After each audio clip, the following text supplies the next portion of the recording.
KBS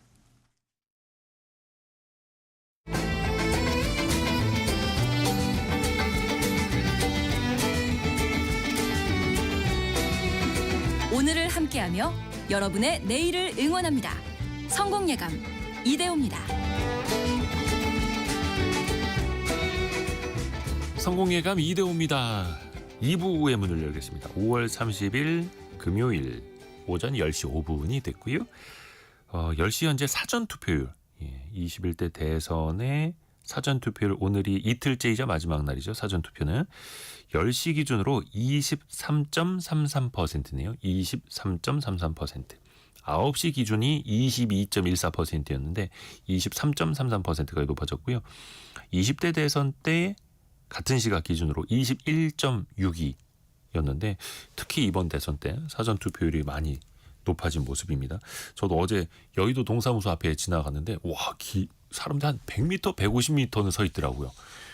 근데 여의도에서는 사전투표하는 곳이 그 한 곳밖에 없는 것 같아가지고 그래서 또 많은 사람들이 불편해하면서도 장시간 또 줄을 서서 또 열심히 투표를 하려고 하고 계시고요. 소중한 한 표 잘 행사하시길 바라겠습니다. 경제상식 퀴즈 정답 참 알려드려야죠. 오늘 퀴즈의 정답은 휴머노이드였습니다. 휴머노이드. 휴먼에다가 OID. 오이드, 몸을 담다라는 전미사가 붙은 말인데요. 정말 많이 들어보셨죠? 예전에는 그냥 로봇이 두 발로 걷는다가 신기했었는데 이제는 뛰어다니고 뭐 발차기 하고 심지어 빨래까지 개고 있습니다. 이제는. 이게 우리 실생활로 언제 들어오느냐는 말 그대로 시간 문제인 것 같고요. 4991님 정답 휴머노이드 인조인간 인간의 모습을 한 로봇을 부르는 말 이렇게 보내주셨는데 인조인간이라는 말 진짜 오랜만에 들어봅니다. 근데 그거 아닙니까? 휴머노이드가? 무섭다는 생각도 들고요. 1245님 저도 가끔은 감정 없는 휴머노이드 로봇이 되고 싶을 때도 있어요.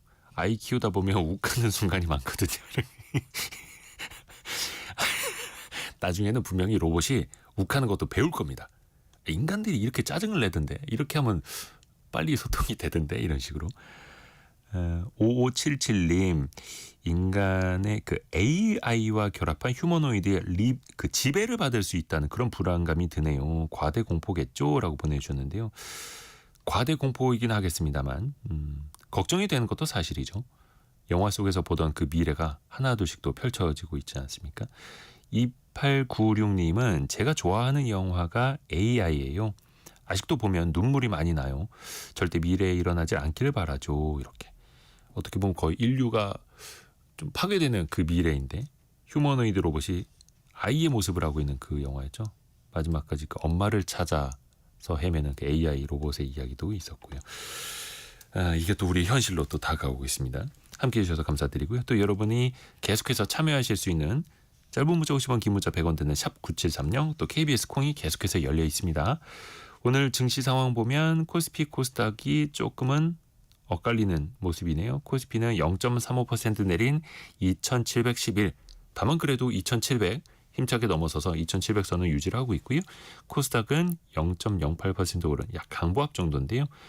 736.88 나타내고 있습니다. 삼성전자가 오랜만에 57,000원 선 안팎에서 거래가 되고 있네요. 지금 현재는 1.4% 오른 56,900원이고요. 반대로 하이닉스는 1.89% 떨어진 208,000원입니다. 한화 에어로스페이스가 4.9% 크게 오늘은 조정을 받고 있고요. 현대차, 기아를 비롯한 자동차 관련주도 2%대 약세네요. 미국에서 그 트럼프 관세 하루 전날에는 무역법원이 제동을 걸었었는데 그러니까 이거는 대통령의 월권이다. 상호 관세는 부과하면 안 된다라고 했는데 또 하루 만에 연방법원이 무역법원의 판단이 잘못됐다. 상호 관세 계속 해도 된다. 눈을 뜨면 또 달라지는 그런 흐름들이 이어지고 있습니다. 혼란스럽습니다. 원달러 환율은 최근에 1360원대 내려갔다가 이제는 1371원, 70원대 초반을 가리키고 있습니다. 또 혼란스러운 게 있죠. 대출 금리입니다. 어제 한국은행이 기준금리를 0.25%포인트 낮춰서 2.5%가 됐거든요. 근데 또 한켠에서는 7월부터 3단계 DSR 규제가 시행이 되면서 대출 받는 게 더 까다로워지기도 합니다. 그런데 또 그만큼 금리 내려간 만큼 대출 금리는 내려오느냐 이게 또 아닐 수도 있고요. 정말 헷갈리는 타이밍인데요. 레오 대출연구소 김은진 대표와 함께 금리 인하기 각종 대출 전략 같이 한번 세워보시죠. 김은진 대표님 안녕하세요. 네, 안녕하세요. 요즘에 사람들이 뭐 많이 제일 궁금해하나요? 대출이죠. 대출 금리. 역시 금리. 네. 요즘에는 어떻게 좀 내려오고 있나요? 그게요. 예. 지금 많은 분들이 기대를 하시잖아요. 기준금리가 떨어지고 있고 앞으로 더 떨어질 것이다. 네. 라고 하면서 본인의 금리는 어떻게 하면 좋을까요? 라고 말씀들을 많이 하시거든요. 예. 근데 왜 거의 요지부동 금리가 우리가 원하는 만큼 안 내려가고 있는 거예요. 많은 분들의 마음속에는 한 3% 초반까지 내려갔으면 좋겠다 이렇게 다 생각하시거든요. 왜냐하면 기준금리가 그 사이 몇 번 내려갔잖아요. 그렇죠. 예, 그런데 아직까지 3% 중후반을 왔다 갔다 하고 있고요. 뭐 어떤 은행 같은 경우에는 4%도 나오고 있기 때문에 원하는 그 금리까지 안 내려오고 있는 그런 상황입니다. 그러니까 주택담보대출 기준으로. 네, 맞습니다. 근데 주택담보대출 금리가 4% 선은 좀 내려왔다라는 네. 뉴스는 들은 지는 꽤 된 것 같은데 네, 근데 아직도 그냥 4%가 내려온 수준인 거죠. 한 3% 후반 정도, 중후반 정도. 이창용 총재도 향후에 더 네. 금리가 내려갈 가능성도 좀 언지를 줬거든요. 네, 맞습니다. 보통 시장에서는 그걸 선반영하면서 그렇죠. 먼저 내려가기도 하는데 네. 왜 대출 금리는 그렇게 안 내려가고 있을까요? 누가 밑에서 막 등으로 밀고 있습니까? 떠받치고 있습니까? 네, 맞습니다. 그렇다고 생각하셔야 될 것 같습니다. 거의 비슷한. 네, 왜냐하면 대출을 억제를 해야 되는 그런 상황이다 보니까 대출 금리가 떨어지면 정말 많은 분들이 손쉽게 대출을 받거든요. 그래서 대출 금리를 내리지 못하고 있는 그런 상황이고요. 정부에서는 총량 규제라고 해서 네. 대출금이 늘어나지 못하도록 억제책을 펼치고 있는 상황이에요. 그러면 은행에서 그 누구나 마찬가지겠지만 모든 업종에서 가격을 싸게 하면 많이 팔리잖아요. 예. 대출도 마찬가지예요. 금리가 낮으면 좀 더 많은 사람들이 손쉽게 많이 늘릴 수 있거든요. 그래서 은행 입장에서는 금리를 내리지 못하고 있는 그런 상황입니다. 이걸 뭐 옛날 표현이긴 합니다만 창구지도라고도 하고 금리는 내려가지만 금리는 내리지 마. 네. 이런 식으로 또 이제 금융당국에서 지도를 하기도 하는데 그래서 그럼. 종종 은행장들, 부행장들 뭐 이렇게 금융당국에서 불러 모으기도 네. 하고 그럼 은행 쪽에서 이제 자발적으로 자발적으로 아주 이제 네. 자발적으로. 네. 근데 이게 어찌됐든 간에 정부 입장에서도 보면 가계대출이 빠르게 늘지 않도록 네. 관리를 해야 우리 그렇죠. 국가적으로도 사실 그게 필요한 거긴 합니다만 가계대출 증가율을 경제 성장 속도보다는 좀 못 미치게끔 네. 빠르게 늘지는 않게끔 하겠다라는 건데 네. 한 3.8% 정도의 수준을 유지를 하려고 하다 보니까 증가율을 지금 집값이 뭐 물론 이제 지방 같은 경우에는 내리기도 하지만 특정 지역은 체감하시는 그 금액이 엄청나게 뛰고 있는 곳도 많거든요. 특히 서울 지역은 네, 서울 특히 그 서울에서도 또 선호하는 지역이 있고요. 또 경기도에서도 요즘 거래가 많은 지역들이 있거든요. 아하. 네, 그런 지역 같은 경우는 가면 올랐다. 계약을 하려고 하면 계약금 계좌가 안 나온다. 뭐 이런 지역들이 좀 있어요. 그러면 그렇게 집값이 상승을 하는데 대출은 너무 적게 제한을 하고 있는 상황이다 보니까 힘들죠. 그러니까 대출을 받으려는 사람들은 또 특정 지역에서 막 몰리고 있고 네, 많이 받고 싶어 하시니까. 이게 가계대출 증가율도 한 3%대 중후반으로 그렇죠. 관리하려고 합니다만 이게 사실 우리 경제가 3, 4% 성장하던 시절에 가계대출 증가율 3%랑 0%대 성장하는 국면에서의 3%대 증가. 상대적으로 그러면 가계대출이 더 많이 늘어나는 것처럼 보이잖아요. 그렇긴 한데 또 집값이 예전에 저희가 그 한 10년 전 내지는 뭐 5년 전에 집값에 비하면 2배 이상 오른 지역들도 많이 있거든요. 근데 2배 이상 올랐는데 대출은 3.8%로 억제를 하다 보면 원하는 만큼의 한도를 못 받으시는 거죠. 아하, 그러니까 뭐 예를 들어서 5억짜리 집을 네. 이제 담보로 집을 빌릴 때랑 그렇죠. 10억짜리 집을 담보로 해서 돈을 빌릴 때랑 그러면 2배의 대출이 필요하신 거잖아요. 이게 거의 100% 증가 가까운데 근데 또 증가율은 또 적게 책정을 했으니까 은행 입장에서는 대출 금리를 내릴 여력이 없는 거죠. 그러네요. 네. 그러면 또 하나가 1090님이 네. 은행의 대출이자처럼 예금이자도 같아야죠 이렇게 보내주셨는데 예금이자는 또 빠르게 내려왔는데 그러게 말입니다. 그만큼 대출이자는 안 내려오다 보니까 네. 은행의 예대 마진이라고 하는 그렇죠. 예금과 대출의 금리 차 엄청 네. 벌어지면서 은행들의 실적은 또 엄청 엄청 좋더라고요. 좋죠. 은행 실적은 작년에도 엄청 좋았고 올해도 엄청 좋지 않을까라고 예상을 하고 있습니다. 그러니까 은행들이 지금 표정 관리하더라고요. 당국에서 대출 금리를 못 내리게 하니까 네. 예대금리차, 그러니까 기업으로 따지면 마진이 좋아지는 거라. 그렇죠. 좁게 은행 실적 팔아도 엄청 좁게 좋아지고. 팔아도 난 조금만 팔아도 되는 거잖아요. 근데 그 사이에서 네. 대출을 쓰는 차주들 입장에서 보면은 아니 내가 지금 저 기업들에게 더 많은 돈을 갖다 주고 있는 셈인데 이게 좀 억울하기도 할 거예요. 아니 한켠에서는. 너무 억울합니다. 저도 대출을 받고 있는 그 대출자 입장에서 왜 나의 금리는 내려가지 않고 은행의 예대 마진은 벌어지고 있는가 좀 속상할 때가 많죠.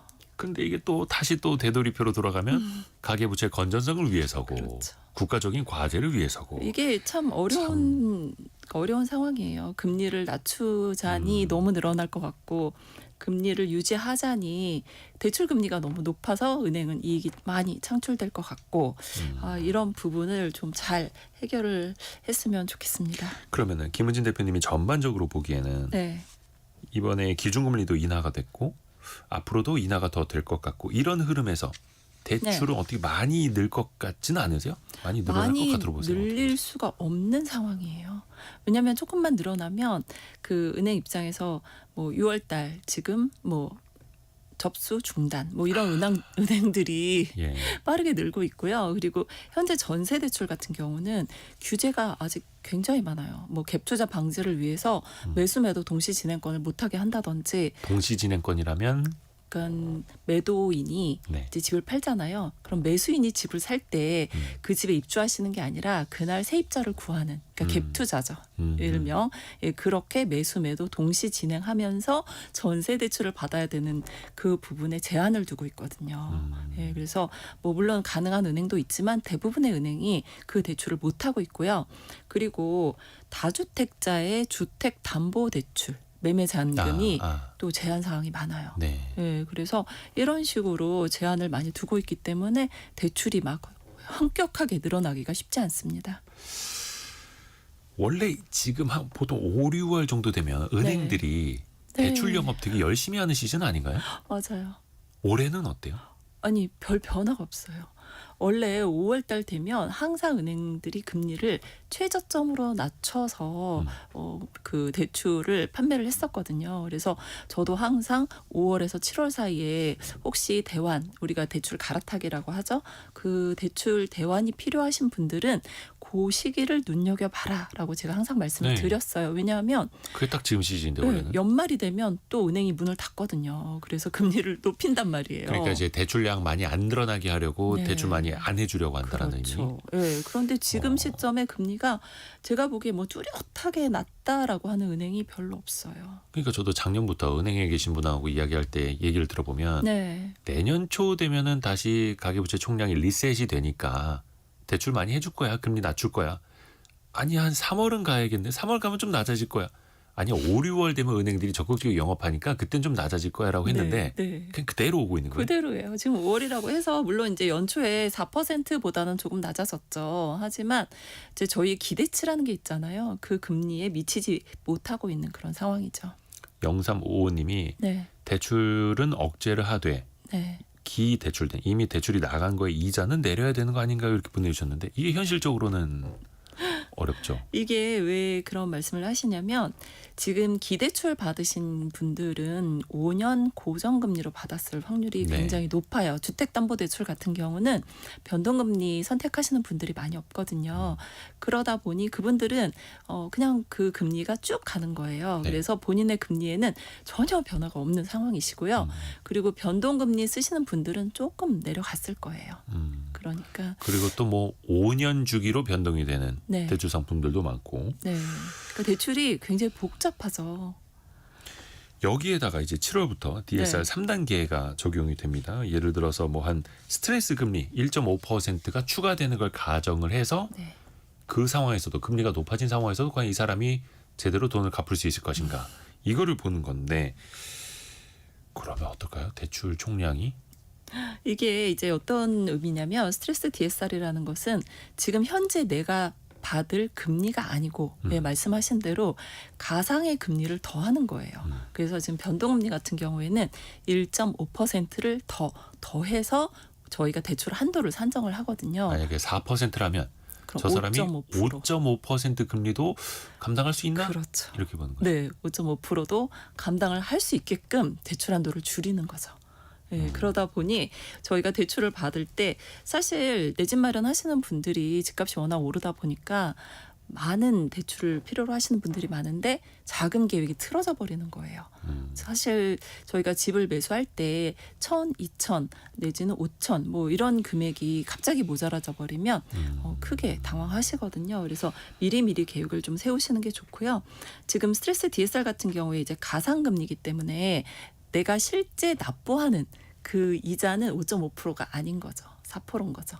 그래서 많은 분들이 또 헷갈려 하세요. 그러면 그럼 제 금리가 5.5%가 되나요? 네. 이자도 많이 내나요? 이렇게 말씀하시거든요. 근데 이거는 대출 한도를 계산하기 위한 가상의 금리다. 그렇죠. 네. 가정을 한 거죠. 네, 그렇습니다. 경제가 안 좋아지거나 혹은 이제 금리가 확 올랐을 그렇죠. 때도 이 사람들이 얼마나 갚을 수 있을 것인가. 그러니까 은행에 스트레스 테스트 하듯이 돈을 빌리러 오는 그렇죠. 사람들도 이제 스트레스 테스트를 하는 거죠. 네, 그래서 이것 때문에 이제 스트레스 받고요. 그러면 현장에서 혹시 네. 이거 3단계 DSR 시행되기 전에 대출 받아야겠다.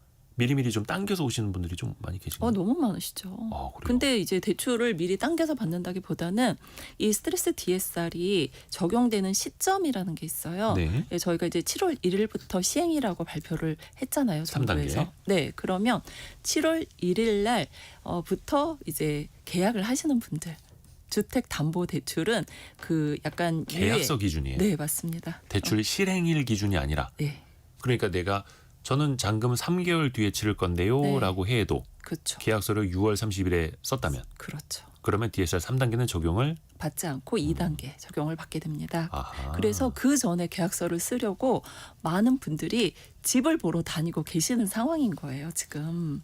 7월 1일 네. 전자로 계약서. 계약서를 쓰기 위해서. 네. 그래서 이제 뭐 좀 주의 말씀을 드린다라고 하면 계약서 날짜하고 입금증이 필요합니다. 입금증? 네. 계약금? 네. 아, 내가 그래서 계약금 줬다라는 계약금을 거. 정당하게 지불했다라고 하는 입금증을 준비를 하셔야 되니까 뭐 예전에 이런 규제가 나왔을 때 많은 분들이 이제 제가 입금증 꼭 준비하셔야 돼요. 이체 내역 잘 보관하세요. 이렇게 말씀을 드리면 워낙 급하게 해가지고 현금으로 드렸어요. 뭐 이러시는 분들도 계셨어요. 그런 거 안 되거든요. 그 상대방이 영수증 써줘도 네. 그런 건 안 되는 나중에 거예요. 은행에서 수기로 이런 건 이체 안 되고. 내역을 요구할 수 있어요. 왜냐하면 저희가 현금이라든지 계약 날짜 같은 경우는 이렇게 좀 조정이 가능하잖아요. 그래서 은행에서는 정확한 이체 내역을 요구하기 때문에 저희가 이런 그 규제가 맞물리는 시기에는 이런 부분은 좀 정확히 하고 가셔야 됩니다. 그러면 뭐 지역의 부동산들도 약간 거래가 조금 이제 왜곡이 되는 것도 있겠네요. 뭐 가을의 수요가 그렇죠. 미리 당겨져서 하시는 6월로 분들이 당겨온다라든지. 있죠. 네. 특히 이제 참고로 말씀드리면 네. 3단계 스트레스 DSR은 서울 같은 경우에는 1.5%가 다 얹어지지만 지방 같은 경우 차등을 두기로 했잖아요. 0.75만. 지방 같은 경우는 네 맞습니다. 그래서 아직 뭐 수도권 서울 수도권을 제외한 지역 같은 경우는 뭐 걱정 안 하셔도 될 것 같고요. 그리고 지금 1.5%는 변동금리에 해당이 되는 거고 내가 1.5%를 더해서 대출 네. 한도를 계산하게 되면 한도가 너무 부족해진다 하시는 분들 같은 경우는 저희가 이제 금리는 여러 가지 금리 종류가 있거든요. 그래서 주기형 금리가 가장 스트레스 DSR에서는 유리합니다. 0.6%만 가산하면 되거든요. 주기형 금리라는 건 예를 들면은 그러니까 어떤 5년 주기형인데요. 5년마다 금리가 변동되는. 바뀝니다. 네, 그래서 5년마다 바뀌는 그 시기에 고정 금리로 또 5년이 가는 거예요. 그러니까 어찌 됐든 이제 고정 금리를 정부에서 많이 유도하고 있는 그런 상황이고요. 예전에는 이제 혼합형 금리를 많이 썼어요. 네. 그래서 5년은 고정이고 나머지 기간이 변동으로 돌아가는 혼합형 금리를 이용을 했었는데 이 혼합형 금리는 지금 가산이 1.2%로 늘어났어요. 그래서 좀 굉장히 높기 때문에 많은 분들이 주기형을 선택할 수밖에 없는 상황이 된 거죠. 그 여러분도 혹시 대출 관련해서 궁금하신 거 있으시면 KBS 콩이나 샵 9730 짧은 문자 50원 긴 문자 100원 되는 샵 9730으로 올려주시면 되고요. 4069님 재개발 조합원들 대출도 DSR 3단계 해당이 되나요? 이런 질문 보내주셨어요. 조합원들의 어떤 대출이신지 좀 궁금하긴 한데요. 네. 조합원, 그러니까 재개발 지역의 조합원들 같은 경우는 이제 이주비 대출을 받게 되거든요. 예. 네, 그리고 나중에 잔금 대출을 받게 되세요. 그런데 이주비 대출 같은 경우는 DSR 제외되는 상품이에요. 아, 그래요? 아예 보지 않습니다. 아니 근데 이게 네. 뭐 신용카드라든지 자동차 네. 캐피탈 다 포함이 되는 거잖아요. DSR 안에는. 네. 아, 근데 이주비는 예외예요. 네, 예외예요. 아, 이건 어떻게 필수적으로 해야 하는 거니까요. 필수적으로 그렇죠. 필요한 거니까. 네, 그래서 중도금 대출 저희 왜 그 분양 받으시는 분들 있잖아요. 네네. 그런 분들의 중도금 대출하고 이주비 대출은 아직까지 DSR을 보지 않습니다. 아, 분양 중도금도 DSR이 적용이 안 돼요? 네, 안 봐요. 그 잔금은 봐요. 아, 잔금은 DSR에 네. 적용이 되고 돼요. 네. 중도금은 적용이 안 되고. 안 됩니다. 그래서 청약하시는 분들 같은 경우에 이거 소득이 조금 계산하기가 낮은 분들도 일단 당첨만 되면 저희가 너무 걱정하지 마셔라라고 말씀을 드리는 이유가 중도금이 커도 그 중도금 같은 경우는 그 이유가 있어요. 이제 보증서를 담보로 해서 대출을 해주기 때문에 보증서하고 신용만 좋으면 누구나 가능합니다. 물론 이제 어느 정도의 이자 납입 능력은 보고 대출을 하지만 신용이 너무 나쁘지 않는 한은 그 중도금 대출, 이주비 대출은 가능합니다. 그래서 당장 현금이 좀 모자라도 대출을 네. 쓸 수밖에 없더라도 DSR 3단계 때문에 청약하는 것까지 우려하실 걱정하실 필요는 없다. 없어요. 근데 이게 복잡하네요. 저는 이제 이게 뭡니까? 총부채 원리금 상환 비율이라고 해서 맞습니다. 총부채니까 소형부채입니다. 2금융권, 3금융권, 캐피탈 쓰는 거 다 네. 포함된다고 했는데 여기에서 빠지는 것들이 있네요. 네, 있어요. 근데 이게 또 더 헷갈려 하시는 게 뭐냐면 예. 이 대출을 받을 때는 문제가 없어요. 중도금 대출, 이주비 대출을 받을 때는 네. DSR이 안 보니까 괜찮습니다. 네. 그런데 이분들이 이제 이 대출을 가지고 제가 이제 갖고 있어요. 네. 이주비 대출, 중도금 대출을 갖고 있는데 그 대출을 가지고 다른 대출을 받을 때 그 대출이 따라와요. 다른 뭐 자영업 사업자 대출이나 사업자 대출도 카드 대출이나. DSR을 안 보니까 괜찮은데 신용 대출을 받는다거나 다른 주택담보대출을 받는다거나 그럴 땐 안 된다. 그렇죠. 기존에 있던 빚이 같이 총부채에 네, 묶여서 계산은 그렇습니다. 되니까 네, 그냥 이게 참 저한테 헷갈리는 측면이 많네요. 문신처럼 따라옵니다. 정책자금 대출이 예를 들어서 뭐 보금자리론, 네. 신혼부부 특례 대출 이런 거는 DSR에 또 그거 안 안 들어간다면서요? 들어가요. 네, DSR을 체크하지 않아요. 그러니까는 정책 대출은 그 중도금 대출, 이주비 대출처럼 저희가 대출을 신청할 때 그 DSR을 보지 않기 때문에 좀 편안하게 갈 수 있는 대출이죠. 그 대신 소득이 없으면 또 안 돼요. DTI라는 거를 또 보기 때문에 그러니까 약간 이제 DSR보다는 조금 편안하게 갈 수 있다라는 거지. 뭐 소득 없어도 되나요?라고 하시면 안 된다는 거죠. DSR이 적용이 되는 것도 있고 안 되는 것도 있지만 것도 있고. 결국은 네. 소득 기준으로는 또 결국은 본다. 네, 주택담보대출은 거의 소득을 보고 나간다. 근데 우리가 뭐 기사 쓸 때도 그렇고 총부채 원리금 상환 비율이라고 DSR을 표현을 하는데 그럼 총부채는 아니고 그렇죠. 부분 부채, 부채 상환 비율. 일부 부채 혹은 대부분 부채 그쵸. 상환 비율 이렇게 있어야겠네요. 총 부채 상환 비율인 거죠. 총부채라고 대부분 부채. 아, 이거 어렵네요. 왜냐하면 원리금을 이제 끌어오는 게 가장 문제가 되거든요. 원금을 포함시켜 버리니까 예. 이 DSR이 어려운 거는 이자만 포함을 시키면 크게 문제가 없어요. 근데 이제 원금을 포함해서 계산하니까 어려워지는 거예요.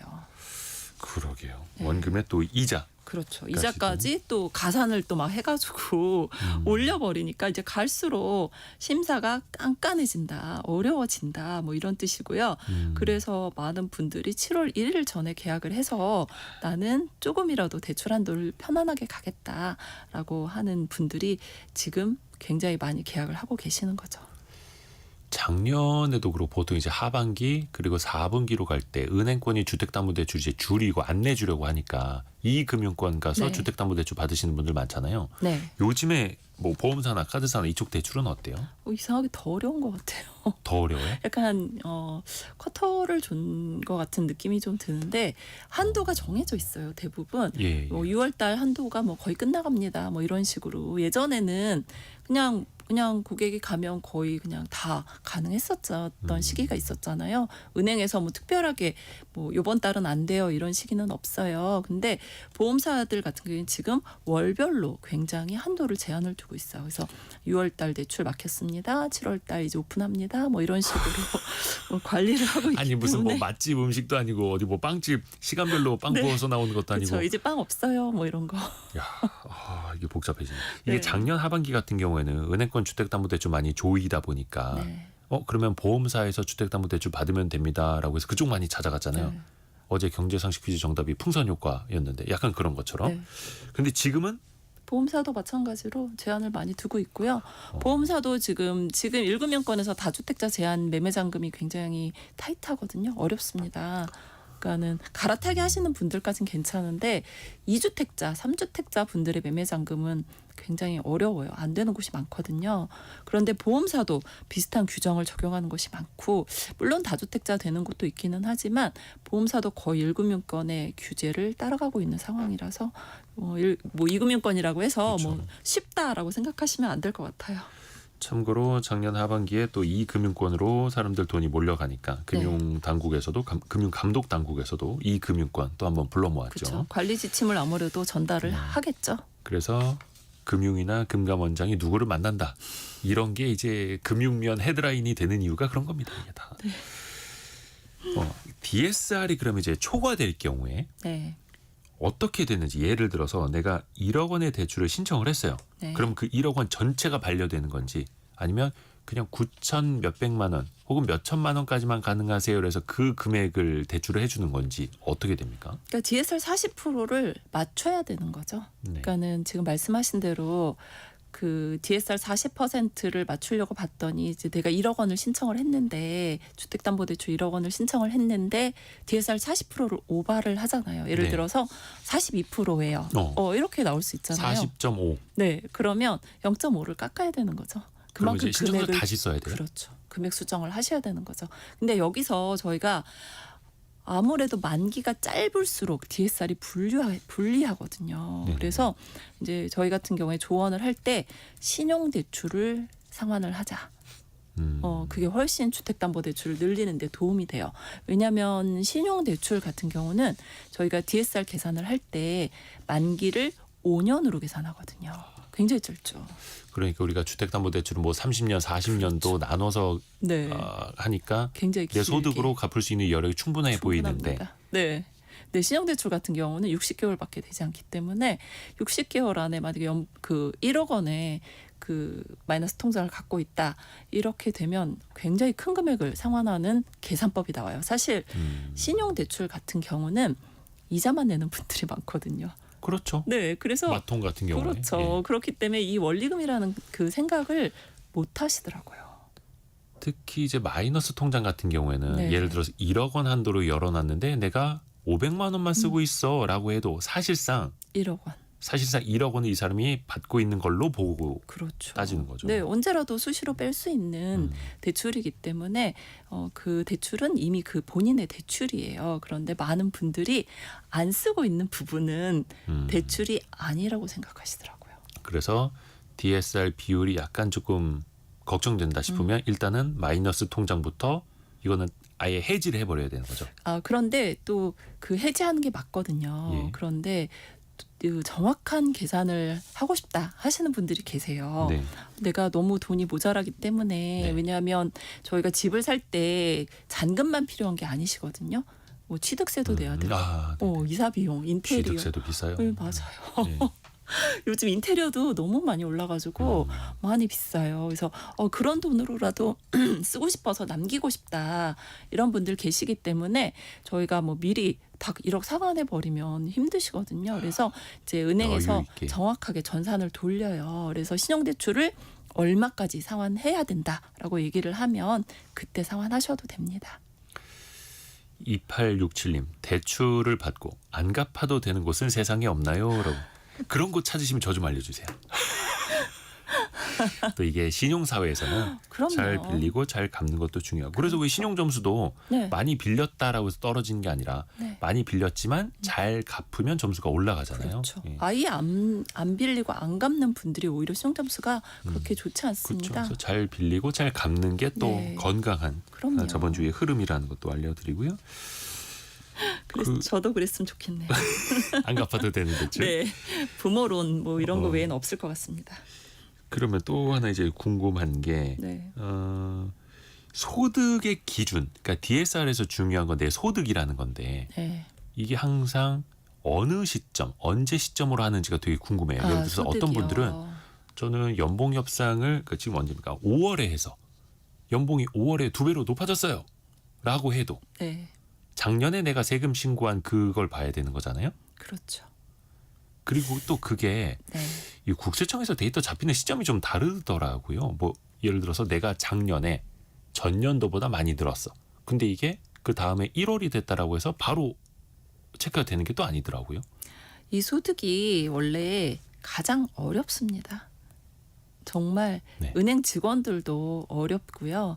그 말씀하신 대로 5월에 지금 소득이 올랐잖아요. 네. 그러면 원래는 그 가장 유리한 소득을 써주는 게 가장 좋죠. 네. 그렇죠. 올해 5월까지 한 소득을 뭐 5월로 나눠서 곱하기 12 해주면 네. 이분은 소득이 현격하게 늘어날 수 있잖아요. 그래서 그렇게 해주면 제일 좋은데 대부분의 은행이 전년도 소득 2024년에 12개월을 받았잖아요. 네. 네, 그 소득을 원하시는 분들이 그 은행에서 가장 많습니다. 지금 근데 5월 말이니까 지금쯤이면 작년 소득이 다 그럼요. 원천징수 근로자들 같은 경우는 작년 12월에 이미 본인들의 그 연말정산하면서 다 알고 있고요. 한 3월 정도 되면 이미 소득금액 증명원에도 반영이 됩니다. 3월 정도부터. 네, 그리고 회사에서는 원천징수 영수증이 바로 나오니까. 예, 연초에 다 발행이 되기 때문에 그 소득을 이용을 하시는 게 맞습니다. 그리고 근데 이제 문제가 되시는 분들은 사업자분들이세요. 아하. 사업자분들 같은 경우는 지금 신고를 막 하고 계시거든요. 아 맞아요. 네. 종합소득 신고 그렇죠. 기간이니까. 네, 그래서 소득 신고가 굉장히 늦게 돼요. 그래서 내가 만약에 뭐 3월이나 그때 집을 사겠다 하시면 2024년 소득이 반영이 안 되고 2023년 소득을 쓰셔야 되는 그런 경우가 있죠. 그래서 그 시점도 관리를 잘 하셔야 되는 거고 네. DSR을 늘리는 좋은 방법. 대출 금액을 많이 받을 수 있는 방법은 또 사실 소득을 늘리는 그렇죠. 것이기도 하고요. 그러니까 소득을 네. 늘리고 금리를 낮추고 만기가 길면 아하. 대출 한도는 늘어나는 구조입니다. 저희가 구체적인 대출 전략은 라디오 정보센터 갔다 와서 또 들어볼게요. 현재까지 들어와 있는 뉴스도 같이 한번 들어보시죠. 라디오 정보센터 다녀옵니다.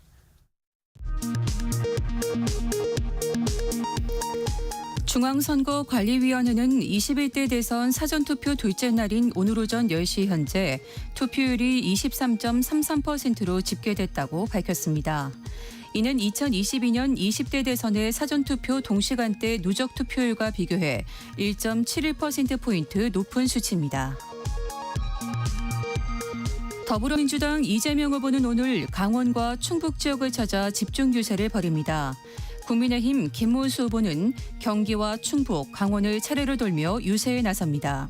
개혁신당 이준석 후보는 서울에서 유세를 이어갑니다. 미 연방 항소법원이 상호관세를 무효로 한 1심 판결을 잠정 중단해달라는 트럼프 행정부의 요청을 받아들여 항소심 재판이 진행되는 동안 계속 관세를 부과할 수 있도록 했습니다. 백악관은 항소심에서도 이길 거라고 자신하면서 관세 정책을 이어가겠다는 뜻을 분명히 밝혔습니다. 지난달 산업 생산 소비 투자 모두 한 달 전보다 줄었습니다. 산업 생산은 0.8%, 소비는 0.9%, 투자는 0.4% 줄었다고 통계청이 발표했습니다. 세 부문 모두 감소하는 트리플 감소는 1월 이후 석 달 만입니다. 지금까지 라디오 정보센터 뉴스 정한나였습니다. 레오 대출연구소 김은진 대표와 함께 금리 인하기 혹은 대출 규제가 강화되는 속에서 우리는 어떻게 자금을 좀 마련하고 대출 전략을 세워야 하는지 이야기 이어가고 있고요. 최정희님, 안 갚아도 되는 대출이 있다고 알려주셨어요. FM 장학금이라고. 우리 청취자 여러분 혹시 FM 장학금이라고 들어보셨나요? 저 뭔가 했더니 옆에서 김은진 대표님도 막 검색하셨는데 Father and Mother 장학금이라고. 엄마 아빠 돈. 그때는 네. 고마운 줄 몰랐었는데요. 지금은 드려야 할 때가 오니 손이 떨리네요. 이렇게 보내셨네요. 엄마 아빠의 장학금, 엄마 아빠의 대출. 재밌습니다. 그러게요. 오늘 배웠습니다. 또 하나 이제 DSR 규제 시행되기 전에 어떤 전략을 우리가 세워야 하는지 이걸 또 배워봐야죠. 네. 앞에서 잠깐 소득은 늘리고 네. 만기를 늘리고 네. 금리는 낮게. 낮추고. 네. 이게 완전 기본 전략으로 그렇죠. 깔고 가야 되는 거죠. 그렇죠. 아니 그리고 그 다음에 이제 더 하고 싶다라고 하면 이제 합산 소득까지 계산을 하셔야죠. 합산 소득이요? 합산 소득. 그러니까 부부 같은 경우는 소득이 합산 가능하거든요. 네. 네, 요즘 집을 매수하시는 분들은 이제 거의 그 부부 공동 명의로 매수를 많이 하세요. 아하. 네, 그리고 소득도 합산을 많이 하시고요. 그런데 이제 이런 생각들을 하시더라고요. 공동 명의면 네. 그 합산이 된다라고 생각을 하는데 혹시 단독 명의는 안 되나요? 이렇게 물어보시는데 부부 합산 합산 소득. 가능합니다. 아, 부부 중에 한 사람 명의로 집을 사더라도 네. 부부 소득을 합산을 해서 합산은 DSR 가능하세요. 기준을 네. 받을 수 있다. 네. 그런데 또 오해하시는 것 중에 하나가 그럼 공동 명의면 꼭 합산을 해야 되나요? 라고 말씀을 하세요. 예. 그런데 한 분이 만약에 소득이 낮은데 대출이 너무 많은 경우 있거든요. 예를 들어서 소득이 1,000만 원, 연봉 1,000인데 기존 대출이만 3억 있다. 그럴 수 있어요. 왜냐하면 그분이 중도금 대출이라든지 이런 게 있을 수 있거든요. 예, 그런 분들이 만약에 있다라고 하면 그런 경우는 그분은 아예 그냥 합산 안 하시는 게 나으세요. 아, 부부 중에. 네. 아, 그러면 부부 가운데 한 사람이 이미 빚이 있어서 네. DSR 기준이 넘어버린 상황이라면 그렇죠. 상대방 네. 걸로 해서 DSR로 받을 수는 있는 거예요? 그렇죠. 이게 이제 저희가 그 주택담보대출을 받을 때 소유자는 모두 대출을 받을 수 있어요. 한 분이 그냥 다 받으시면 되거든요. 그래서 만약에 부인분이 뭐 너무 대출이 많다. 그러면 그냥 남편 소득으로만 하시면 됩니다. 그러니까 DSR이라는 게 가구 기준이 아니고 네. 개개인 차주 그렇죠. 기준이기 네. 때문에 네, 인당이라고 보시면 될 것 같고요. 그래서 그러니까 전반적으로 검토를 많이 하셔야 돼요. 그러니까 지금 금리 뭐 기간, 소득 이런 건 이제 너무 기본이고요. 그다음에 이제 한 단계 더 나간다라고 하면 이제 합산 여부도 또 좀 고민을 해보셔야 되는 거고. 부부 소득 합산. 네, 그리고 이제 DSR이 1금융권은 40%지만 2금융권은 50%거든요. 그러니까 10% 차이가 또 굉장히 큽니다. 그렇기 때문에 이 대출 한도가 안 나온다고 해서 그 제가 항상 드리는 말씀이 이제 주거래 은행들 많이 가시거든요. 네네네. 예, 주거래 은행에 가서 이제 막 계산을 했는데 안 나오는 경우가 있어요. 예. 예, 그러면 이 모든 은행이 다 똑같을 것이다라고 생각을 하시거든요. 아니에요. 그러니까 내가 가장 많이 예를 들어서 20년 동안 월급을 받아서 관리한 은행에서도 나한테 대출 안 해주면 다른 데는 또 안 해주겠지 이렇게 생각합니다. 그렇게 생각하시는구나. 아닙니다. 다른 은행에 가면 나올 수도 있어요. 나랑 거래 없었던 은행이 그럼요. 더 잘해줄 수도 있어요. 더 잘해주죠. 신규 고객님 제일 좋아하십니다. 네. 어서 오세요. 네. 저희가 더 잘해드릴게요. 네, 신규 고객 창출, 발굴 이런 게 은행에서는 가장 포인트가 높은 점수를 높게 주고 있는 상황이기 때문에. 그러니까 주거래 은행을 믿지 말라는 거죠. 네, 맞습니다. 그래서 소비자로서 계속 비교해보고. 예. 왜냐하면 저희가 금액이 굉장히 크잖아요. 주택담보대출은 그 금액이 저희가 뭐 생각했던 그런 뭐 일상적인 금액이 아니란 말이에요. 그럼요. 수억 원에 달하니까요. 그렇죠. 대부분 이거 언제 갚아요? 막 이렇게 말씀들을 하실 정도로 평생 갚나요? 막 이러시잖아요. 근데 그런 큰 금액을 대출을 하시면서 그냥 한 곳에 가서 결정한다? 그건 아닌 것 같아요. 근데 요즘에 보면 온라인 플랫폼에서 가격 비교하듯이 금리 비교가 되잖아요. 네. 그게 정확하다고 혹시 볼 수 있나요? 그 레인지가 굉장히 넓어요. 예를 들면 몇 퍼센트에서 네, 몇 그렇죠. 퍼센트. 네, 그 금리를 어떻게 이제 물론 이제 하단이 낮으면 그 해당 은행이 좀 금리가 낮을 수는 있어요. 네. 그런데 또 우대 금리 적용 기준이 또 다르거든요. 그러니까 예를 들면 현재 우리은행 사람마다 같은 또, 경우에 0.6% 할인이 가능해요. 근데 그 0.6%의 우대 금리에는 뭐가 들어가냐면 사회적 배려 대상자, 예, 그리고 다자녀, 그리고 전자계약 이렇게 세 개가 들어간단 말이에요. 네. 그러면 그 세 개를 다 맞출 수 있는 분이 몇 명이나 될까? 아하. 그런 그러니까 우대 금리를 얼마나 주느냐도 중요하고 우대 금리의 조건이 또 뭐냐. 그렇죠. 거기다 만기도 따지셔야죠. 그래서 뭐 여러 가지로 생각하실 부분이 좀 많이 있습니다. 앞에서 저희가 치킨 가격 비교 이런 거 얘기도 했습니다만 주유소 휘발유 가격처럼 딱 이렇게 정해져서 그 숫자 쉽죠. 그대로 네. 뭐 1602원 그렇죠. 딱 가서 보면 1602원 맞네 이렇게 되면 좋은데 그러면 은행 너무 금리 비교는 쉽죠. 결코 어렵습니다. 그게 안 되는 네, 나의 조건에 따라서도 다를 수 있고 또 대출 금액에 따라서도 또 우대 금리가 달라질 수도 있고. 금액에 따라. 네. 그러면 결국 여러 은행들을 직접 찾아다니는 게 제일 좋은 방법이. 뭐 그러시는 게 가장 좋기는 한데 그러기도 또 쉽지는 않죠. 이게 예를 들어서 그러니까 대출 창구에 가서 뭐 대출 저 같은 경우 얼마나 나와요? 그러면 항상 그 직원이 그러면 대략은 그렇지만 확신은 없고요. 계약서랑 이렇게 다 서류를 넣어봐야 네, 합니다라고요. 맞습니다. 네. 소득이랑 계약서 모든 거 승인 받아봐야 알 수 있습니다. 이게 정답이에요. 근데 그게 정답인 건 아는데 네. 대출 받는 사람 입장에서 불안한 거죠. 너무 불안하죠. 예를 들어서 몇 억짜리 집에 계약서까지 쓰고 계약금 입금까지 하고 해서 가져갔는데 안 된다고 하면 어떡해. 그러니까 그래서 나는 미리 알아보고 싶은데 네. 미리 알아보는 건 좀 신빙성이 떨어집니다. 넣어봐야 합니다라고 네. 하면 네. 그 은행 직원도 얼마나 무섭겠어요. 괜히 말 잘못했다. 그럼요. 수억 원에 지금 그 집을 사는 상황인데 네. 본인이 말 잘못해서 계약금 날리게 생겼다. 어떻게 할 거예요? 그러니까 또 앞에 상담하신 분이 녹음해서 나중에 금감원에다가 그럼요, 민원 그럼요. 넣을 수도 네. 있고 그러니까 은행원은 은행 더 직원이 조심하고. 된다고 해서 계약을 했는데 어. 이렇게 나오면 그 은행 직원은 얼마나 큰 피해를 보겠어요. 그래서 또 보수적으로 말씀해 드리는 거고. 그렇죠. 정확한 그러니까- 것은 심사 넣어봐야 합니다. 왜냐하면 진짜 아무 문제가 없었는데 예. 그분이 신용 점수가 엄청 낮아 이럴 수도 있는 거잖아요. 그래서 그 체크를 못한 상황이 있기 때문에 정확한 거는 모든 전산 통과하고 승인 받아봐야 알 수 있는 거예요. 이거 뭐 땅도 파봐야 한다라는 것처럼 근데 이제 너무 걱정하실 필요는 없는 게 이제 어느 정도 소득이 되고 즉 예. 집에 문제가 없고 내 신용 점수가 나쁘지 않으면 웬만한 분들은 다 나옵니다. 뭐 금액이 뭐 그렇죠. 조금 수정이 되거나 그런 거지 뭐 하나도 안 나와요 이런 경우는 없어요. 그래서 나의 소득, 네. 나의 대출 상황, 얼마의 빚이 있는지, 네. 내가 이사 갈 집, 그걸 계약하면은 그 가격 대비 얼마까지 가능한지를 미리 좀 시뮬레이션을 해봐야 되는 거죠. 해보셔야죠. 계산도 해보시고 그리고 계산해보는 것도 중요한데 나 자신을 모르는 분들이 굉장히 많아요. 너 자신을 알라. 네, 예. 내가 집이 몇 개인지 네. 저 없어요 막 이러거든요. 근데 나중에 보면 막 상속받은 집 나오고 뭐 지분이어서 몰랐어요 막 이러시는 분도 나오고 한 자식이 5명 있는데 공동 상속을 해줘서 네. 집 하나에 지분이 한 20% 그렇죠. 있는데 네. 유주택자로 분류돼요? 그럼요.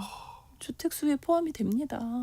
그래서 그런 경우도 있고요. 그리고 뭐 그렇게 받았으면 이게 또 은행 규정 다르고 정책자금 대출 규정이 달라요. 그래서 그렇게 돼서 생애 최초가 안 됐어요. 뭐 이러시는 분들도 있고 이게 생애 최초에서 빠지는 분들도 있고 그래서 네네네. 이런 디테일한 거를 조금 본인의 그 이력을 좀 체크를 하시는 게 제일 좋아요. 저는 무주택자고요. 이번이 생애 최초 주택 구입인데요. 근데 알고 보니까 아니에요. 상속받은 집 지분 10% 있었으면 네. 생애 최초가 안 돼요. 안 되죠. 지금 갖고 있잖아요. 집 갖고 있잖아요. 그걸 포기를 하셨어도 하시면 이게 또 뭐 포기해서 되는 경우가 있고 안 되는 경우가 있고 이렇기 때문에 그러니까는 이제 사실 저희가 DSR 때문에 금액을 줄여서 대출이 나가는 경우는 예. 뭐 금액만 줄이면 되니까 뭐 어찌 해서 마련을 하시거든요. 근데 이렇게 주택수의 문제가 돼버리면 진짜 말씀드린 대로 아예 안 나올 수가 있어요. 그래서 주택수라든지 생애 최초 조건이라든지 이런 거는 꼭 확인을 하시는 게 좋고요. 그리고 요즘 많은 분들이 좋아하시는 대출이 이제 정책자금 대출이시잖아요. 네네네. 뭐 디딤돌이라든지 신생아 특례조차도 디딤돌 대출의 확장 버전이란 말이에요. 네네. 그래서 디딤돌 대출의 규정을 모두 따라가요.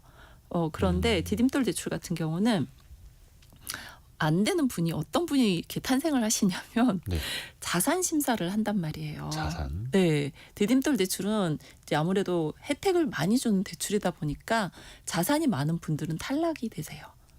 그래서 그 자산을 본인의 이제 자산이 얼마인가 그거를 미리 심사를 하시는데 본인은 몰랐던 자산이 튀어나오는 경우가 있어요.